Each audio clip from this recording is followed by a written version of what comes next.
하나님을 예비하는 여러분 모두를 환영하고 축복합니다. 오늘 서로 이렇게 축복하십시다. 하나님께서 함께 하십니다. 축복하겠습니다. 하나님께서 여러분과 함께 하십니다. 아멘. 이런 하나님의 함께 하심이 늘 경험되고 믿어지면 우리가 어떤 마음으로 이곳에 왔든지 우리 안에 주님의 위로와 회복과 은혜가 넘칠 줄을 믿습니다. 이 은혜 가득한 시간 되기를 축복합니다. 항상성이란 단어가 있습니다. 여러분 들어보셨죠? 항상성 단어 그대로 풀어보면 늘 같은 상태를 유지하는 성질이란 뜻입니다. 주로 생물학에서 사용하는 말입니다.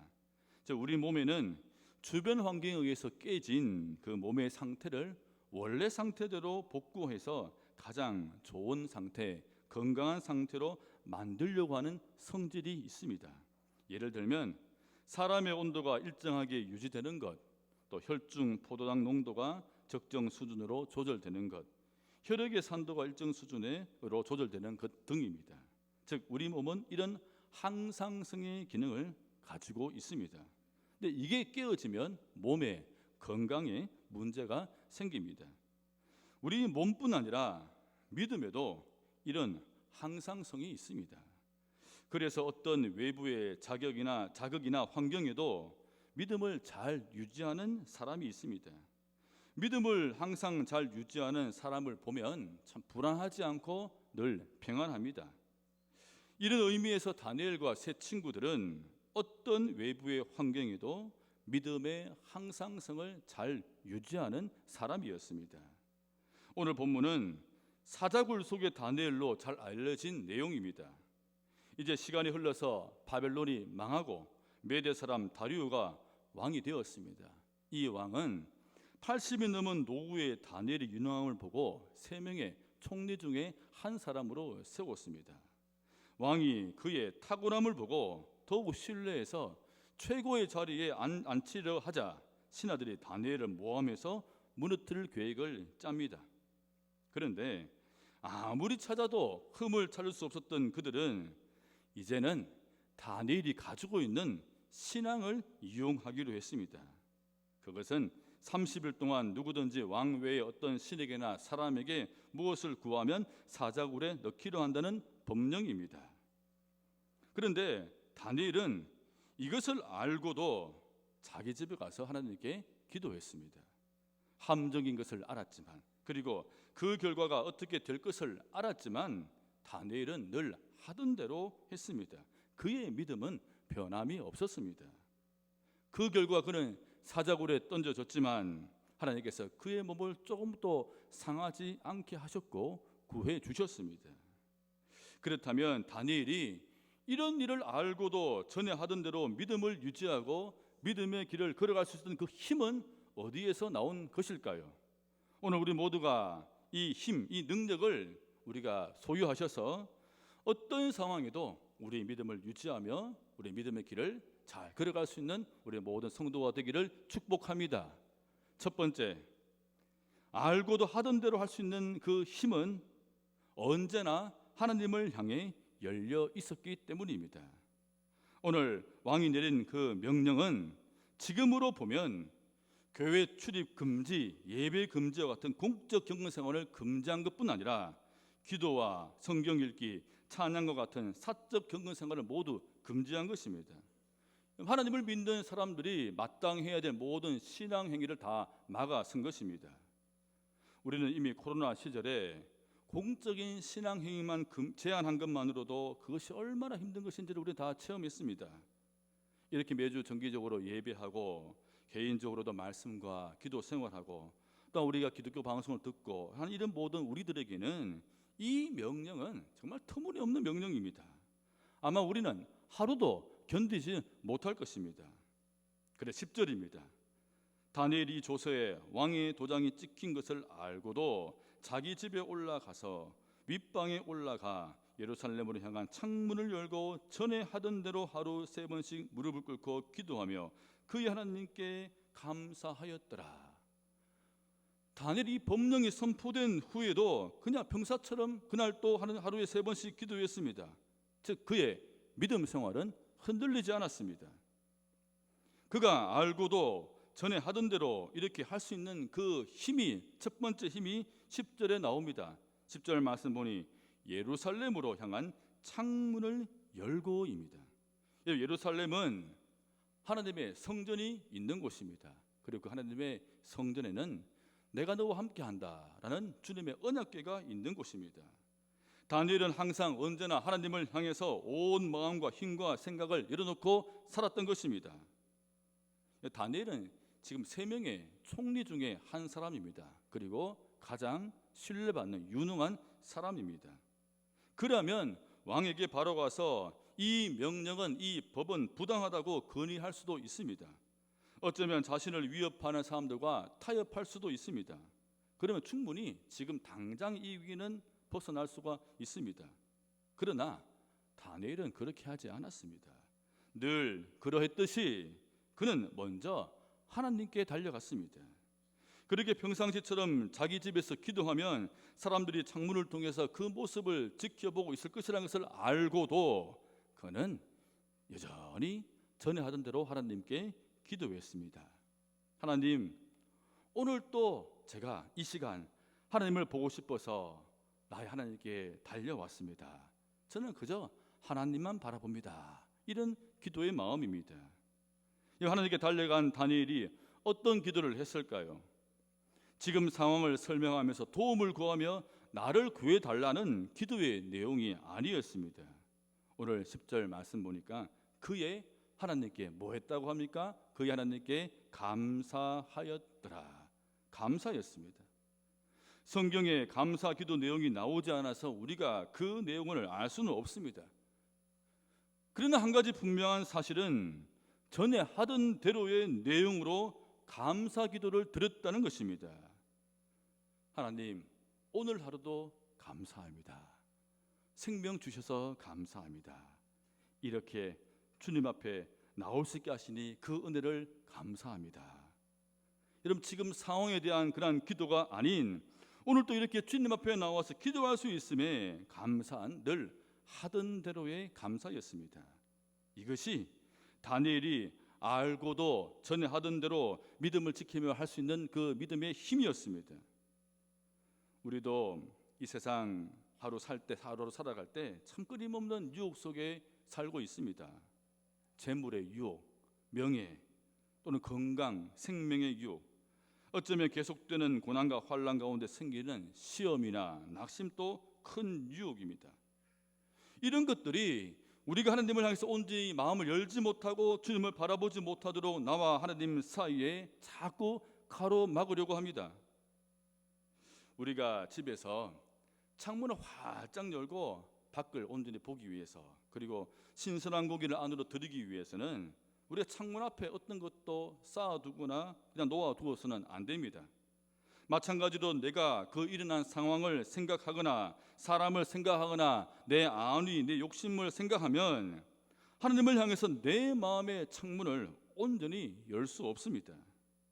우리가 하나님을 바라볼 때, 기도할 때, 찬양할 때 하나님과 우리 사이에 그 어떤 것도 두지 마십시오. 오직 하나님만을 향해 우리 생각과 마음을 온전히 다 열어둘 수 있기를 축복합니다. 시편 62편 1절 2절입니다. 나의 영혼이 잠잠히 하나님만 바라며 나의 구원이 그에게서 나오는도다. 오직 그만이 나의 반석이시요 나의 구원이시요 나의 요새이시요 내가 크게 흔들리지 아니하리로다. 성도 여러분, 우리가 형통할 때에도 위기와 환난 때에도 그 어떤 경우에도 하나님께만 온 마음을 열어놓고 주님께 달려가는 여러분 성도가 모두 되시기를 축복합니다. 두 번째, 다니엘이 알고도 늘 하던 대로 할 수 있는 그 믿음의 힘은 바로 하나님께서 보신다라는 믿음 때문입니다. 오늘 16절 말씀입니다. 이에 왕이 명령하매 다니엘을 끌어다가 사자굴에 던져 넣는지라. 왕이 다니엘에게 이르되 내가 항상 섬기는 너희 하나님이 너를 구원하시리라 하니라. 결국 다니엘은 사자굴에 던져졌습니다. 이 과정에서 보면 참 왕이 자꾸 오락가락하는 그런 마음을 또 볼 수가 있죠. 그런데 이 왕의 마음이 참 인간의 마음이다라는 것을 우리가 깨닫게 됩니다. 완악한 인간의 죄된 마음이죠. 다니엘은 60여 년간 이방 땅에 살면서 권력이 바뀌고 나라가 바뀌는 동안 그 누구보다도 인간의 그 죄된 마음, 습성, 그 권력에 대해 잘 알고 있는 사람입니다. 그래서 다니엘은 세상 권력과 사람을 의지하지는 않았습니다. 이제 왕이 밤을 지새우고 새벽에 급히 다니엘이 있는 사자굴로 갔습니다. 20절 말씀입니다. 20절입니다. 다니엘이 든 굴에 가까이 이르러서 슬피 소리질러 다니엘에게 묻되 살아계시는 하나님의 종 다니엘아, 내가 항상 섬기는 내 하나님이 사자들에게서 능히 너를 구원하셨느냐 하니라. 왕이 질문했죠. 이때 다니엘이 대답합니다. 22절입니다.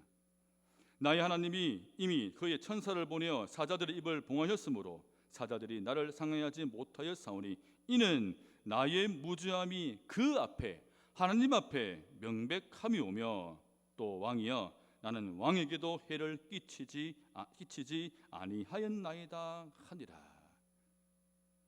하나님은 이 사자굴을 통해서 왕에게 모든 사람에게 두 가지를 입증해 주셨습니다.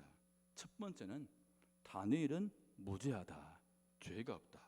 그리고 두 번째는 하나님이 보고 계신다, 살아 계신다.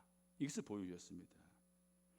다니엘이라는 이름의 뜻은 하나님이 옳고 그름을 판단하신다, 그리고 하나님이 보신다, 이런 뜻입니다. 그의 부모가 그렇게 그러한 믿음으로 살라라고 지어준 것입니다. 다니엘 또한 그 믿음대로 하나님이 보신다, 그 믿음대로 살았습니다.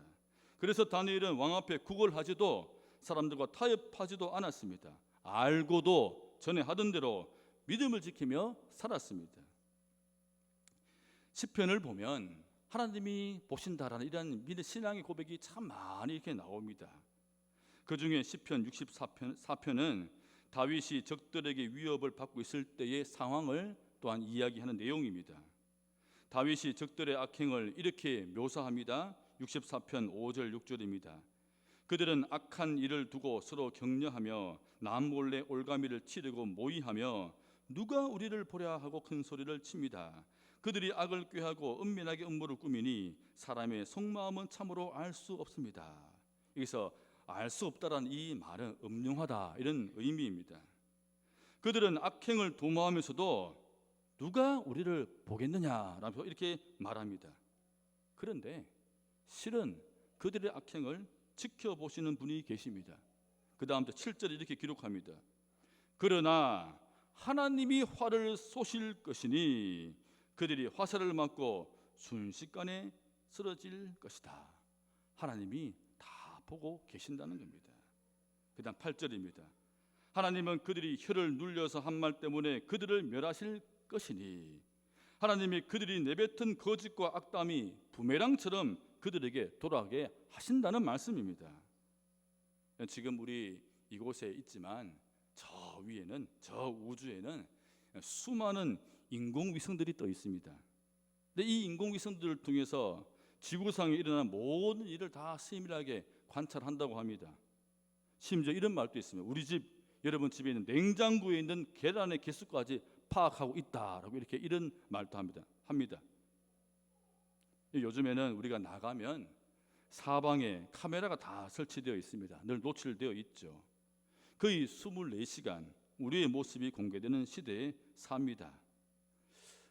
나를 보는 사람이 아무도 없다라고 생각하는 순간에도 누군가가 나를 보고 있습니다. 하지만 이보다 더 중요한 사실이 있습니다. 하나님은 이 세상에서 일어나는 모든 일들을 속속들이 지켜보신다는 것입니다. 그래서 성경은 이러한 하나님의 눈을 불꽃 같다라고 말씀합니다. 모든 것을 샅샅이 꿰뚫어 보신다는 뜻입니다. 인공위성과 카메라는 우리의 외면만을 보지만 하나님은 우리의 속마음까지, 생각까지 들여다보십니다. 그래서 하나님이 보신다, 이러한 사실은 죄악을 탐하는 사람들에게는 두려움을 줍니다. 하지만 우리처럼, 여러분처럼 주님의 뜻 안에서 신실하게 살아가는 사람들에게는 하나님이 보신다, 이 사실이 위로가 되고 큰 힘이 됩니다. 나를 보신 하나님이, 이 상황을 보신 하나님이 모든 것을 바로 잡아 주실 것이기 때문입니다. 왕이 이렇게 다니엘에게 물었죠. 너가 항상 섬기는 너희 하나님이 너를 구원하겠느냐? 이 질문에 주님께서 답해 주셨습니다. 그처럼 하나님은 우리를 통하여서 세상에 하나님이 보고 계심과 살아계심을 반드시 보여주실 것입니다. 사랑하는 성도 여러분, 하나님이 보신다, 이 믿음으로 어떤 상황에서도 늘 하던 대로 하나님을 바라보며 믿음 생활할 수 있기를 축복합니다. 마지막 세 번째입니다. 알고도 전에 하던 대로의 그 힘은 바로 하나님은 내 믿음을 끝까지 지켜주시기 때문입니다. 우리 본문의 23절 말씀입니다. 왕이 심히 기뻐서 명하여 다니엘을 굴에서 올리라 하며 그들이 다니엘을 굴에서 올린즉 그의 몸이 조금도 상하지 아니하였으니, 그냥 같이 읽어볼까요? 이는 그가 자기 하나님을 믿음이었더라. 아멘. 이는 그가 자기의 하나님을 믿었더라. 다니엘은 하나님의 무엇을 믿었단 말입니까? 다니엘 하나님께 달려가서 기도했을 때 자신을 위협하는 사람의 계획을 막으시거나 무너뜨리지 않았습니다. 다니엘의 기도가 사자굴에 들어가지 않게 한 것도 아니었습니다.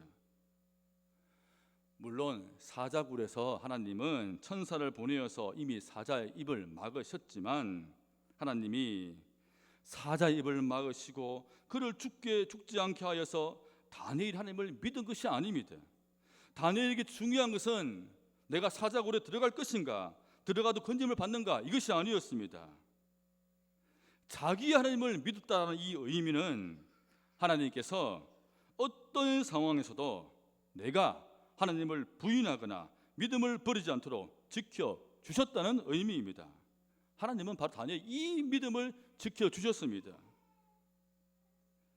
우리가 구원받아 이렇게 주님과 동행하는 삶을 살아갈 때 가장 필요한 것이, 중요한 것이 믿음이죠.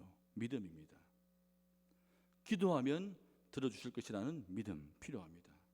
하나님을 의지하면 도와주실 것이라는 믿음, 물, 불, 강을 건널 때에도 함께 하실 것이라는 그 믿음, 여러분 이러한 믿음들이 매우 중요합니다. 저는 여러분들 이러한 믿음이 날마다 많이 경험되기를 축복합니다.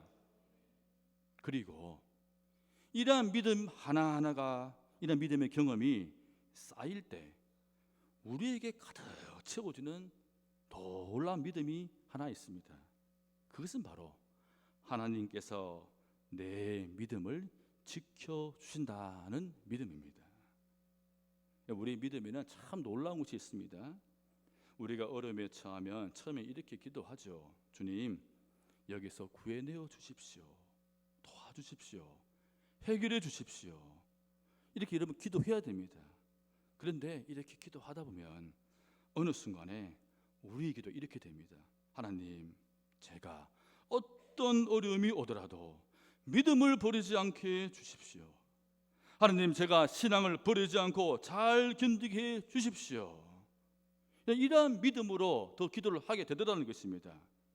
그래서 어떤 상황에서도 내가 하나님을 부정하지도 원망하지도 않고 하나님을 잘 의지하며 붙들 수 있도록 주님께서 도와주신다는 것입니다. 그러니 감사가 넘칩니다.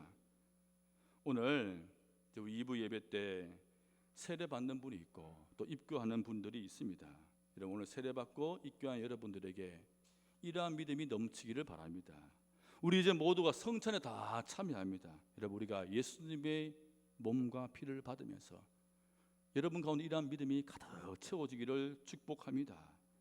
그래서 내가 예수님을 믿음으로 이겼다, 내 예수님 믿음으로 살아왔다, 예수님만으로 승리했다, 하나님이 이런 내 믿음 지키셨다라고 고백할 수 있기를 바랍니다.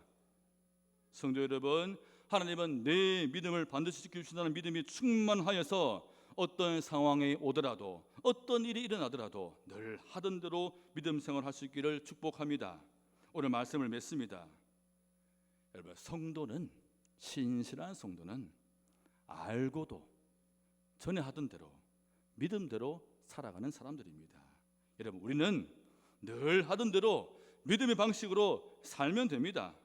언제나 하나님을 향해서 모든 것을 열어놓고 먼저 달려가십시오. 하나님께서 우리를 보시며 우리의 믿음이 무지함을 세상 가운데 답해 주실 것입니다. 그리고 하나님은 우리의 믿음을, 우리의 신실함을 끝까지 지켜 주실 것입니다. 사랑하는 성도 여러분, 알고도 전에 하던 대로의 믿음이 충만하기를 예수님의 거룩하신 이름으로 간절히 축원드립니다. 우리 다 같이 한번 기도하십시다. 오늘 기도할 때 말씀을 기억하고 또 성찬 예식을 기억하면서 주님, 우리에게 다니엘 같은 이러한 성도의 참 믿음, 알고도 그대로 꾸준히 믿음 지켜 나갈 수 있는 믿음을 허락하여 주옵소서 기도하고, 우리 같이 기도할 때 오늘 있을 2시부터 있을 서울에 있을 12.7 한국교회 연합 예배를 위하여서 악법이 다 사라지게 하시고 주님의 법이 이 땅에 이루어지게 하여 주시옵소서. 이렇게 함께 주님 이름 부르고 기도하겠습니다. 주여, 하나님 아버지, 주님 크신 은혜를 감사합니다. 주여 감사합니다. 오늘 이렇게 함께 우리 주님의 말씀을 듣고 또 믿음의 말씀을 듣고 힘을 얻습니다. 이 믿음 살게 하시고 우리 성도들 믿음 지켜 주어서 우리 예수 믿음으로, 하나님 믿음으로 주님께서 내 삶을 지키셨다는 고백이 넘치게 하여 주옵소서. 주여, 오늘 또 12.7 또 한국교회 연합 예배 가운데 함께 하시고 주의 법이 이루어지게 하여 주옵소서. 주께서 원치 않는 악법이 사라지게 하시고 주의 법만 이루어지도록 축복하시고, 이제 또한 세례받고 입교하고 모두들 가운데 성령님 함께하여 주. 하나님 아버지 감사합니다. 주님 감사합니다. 주님, 오늘 이곳에 우리 가운데 임하여 주셔서 우리의 믿음을 굳세게 하여 주옵소서. 특히 이 땅 가운데 함께하여 주시고 오늘 있을 모든 연합 예배 가운데 현장에서 온라인 가운데 함께하여 주셔서 주의 은혜가 넘치게 하시고 주의 법이 이 땅에 이루어지게 인도하여 주옵소서. 이제 주님 세례 입교식을 베풀고자 합니다. 우리 받는 성도 한 사람 한 사람 성령님 임하여 주시고 하나님을 깊이 만나게 하시고 예수 그리스도를 나의 구주로 고백하는 믿음이 역사가 있게 축복하여 주옵소서. 예수님의 이름으로 축복하며 기도드리옵나이다. 아멘. 네, 이제 먼저 세례 입교식을 우리 거행하도록 하겠습니다. 먼저 우리 이제 이 시간에는 우리 입교 예식을 우리 거행하려고 합니다. 우리 입교 예식은 부모의 수하역으로 유아 세례를 받은 이들이 믿는 가정과 또 교회에서 신앙으로 자라서 지금 각자가 당회 앞에 또 신앙 고백하였으므로 주의 성찬에 참여하기를 허락하는 예식입니다. 성부, 성자, 성령의 하나님께서 이들의 마음속 함께 하시기를 기도하며 여러 모든 성도님들은 이를 도우며 지도하여 주시기를 바랍니다. 이제 제가 입교 후보자 이름을 부르면 네라고 대답하시고 자리에 일어나시면 됩니다. 입교 후보자입니다. 김영